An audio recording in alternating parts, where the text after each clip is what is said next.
ህወሓት በውስጣዊ መፈራረስ ውድቀት ላይ ደርሷል። ሰላም የዚህ ቻናል ቤተሰቦች፣ ዛሬ በትግራይ ፖለቲካዊና ጸጥታ ነባራዊ ሁኔታ ላይ እየተከሰቱ ያሉትን አዳዲስ መረጃዎችን ይዘን ተከስተናል። እንደምታወቀው ህወሓት በተደጋጋሚ የሚደርስባትን ኪሳራ እየተከናነበች ትገኛለች። የትግራይ ህዝብ፣ ወጣቶችና ምሁራን ጦርነት ለትግራይ አያስፈልግም በማለት ቡድኑ ከውጭ ኃይሎች ጋር የሚያደርገውን አጥፊ ጥምረት አጥብቆ ሲቃወሙ ቆይተዋል። አሁን ላይ ግን ከዚህም የከፋና ህልውናውን የሚፈትን ከባድ አዙሪት ውስጥ ገብተዋል። ትልቁ ፈተናም የገጠመው ከገዛ ታጣቂዎቹ ጭምር የሚነሳውን ከፍተኛ ተቃውሞ በመቋቋም ላይ ነው። ከዚህ ቀደም የጦርነት ማዕበል ውስጥ ተሳትፈው የነበሩት የአርሚ 22 ታጣቂዎች አሁን ላይ በብዛት አንዋጋም በማለት ከካምፕ እየጠፉ የትግራይ የሰላም ኃይልንና መከላከያን እየተቀላቀሉት ይገኛሉ። በሌላ በኩል ደግሞ በህዝቡ ዘንድ ከፍተኛ ቁጣን ቀስቅሶ የነበረው ሌላኛ ቡድን ዕጣ ፈንታ አሁን ላይ አስከፊ ሆነዋል። በትግራይ ወጣቶችና እናቶች ላይ ጭንብል ለብሶ በመግባት ወጣቶችን በማፈስና እናቶችን ሲያስለቅስ የነበረው አርሚ 26 አሁን ላይ ሙሉ በሙሉ መክነዋል። ከዚህ ኃይል ውስጥ ከግማሽ በላይ ተደምስሶ የቀረው ደግሞ አቅጣጫ አጥቶ እየተበታተነ ይገኛል። ይህ ሁሉ ሲጠቃለል ህወሓት የትግራይን ህዝብ ድጋፍ ከማጣቷን በላይ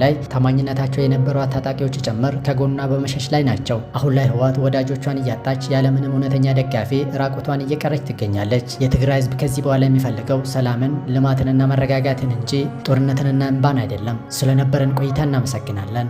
ሀሳባችሁን በኮመንት አስቀምጡልን። ቪዲዮን ላይክ እና ሼር በማድረግ ለሌሎች እንዲደርስ አድርጉ።